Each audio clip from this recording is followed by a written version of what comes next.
Hi, David Erdos back with a new piece, and so it goes on. This is a tribute to the writer Brian Patten, who died today. Patten's Past. In memoriam, Brian Patten, 7th of February 1946 to the 30th of September 2025. Brian Patten has died at Tony Harrison's heel.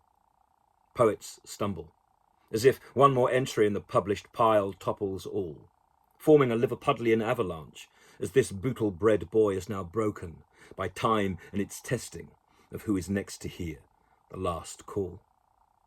His was a rich, playful verse, allowing public access to poems. Nothing obtuse, love-led, honest, and one part Song of the Docks, one part ode.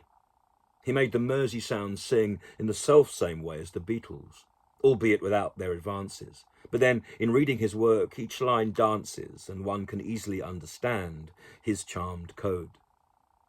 He marked his moment well, along with Armour Goff and A. Henry, but was neither beatnik, pop singer, or entertainer as such, just a pro as pure as the pulse in, let's say, any iambic or couplet, or for that matter, free verse, in which wherever a line leads, you follow.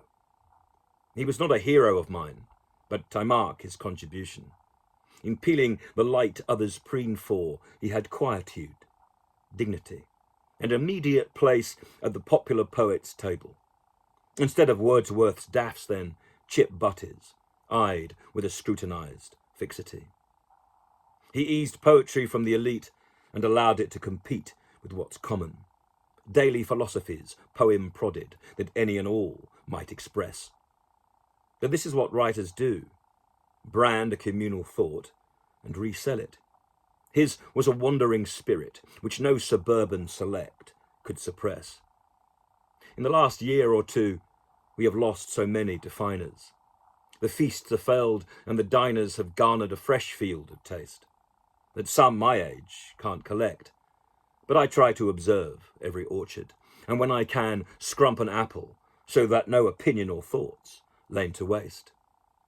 And so many books stay unread, or pieced together by pixels, and so many voices long silenced by either inclination or age accrue dust. Patten as a poet inks trace, and made a place out of person. But Liverpool's like that. So many from there form the crust under which richness is baked, and the Mersey sound stirred time's flavour. There are cakes then and butties and Mount Rushmore streets across town, celebrating Alison Steadman, Scylla, the McGanns and Stephen Graham, to Kim Cattrall and the Beatles, who will get to glaze its sweet crown.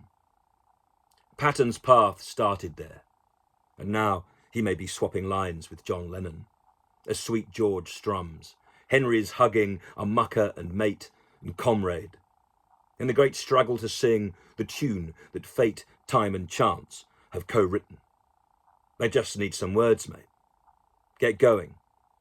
Just because you leave light, you don't fade. David Erdos, the 30th of September, 2025. Rest in peace.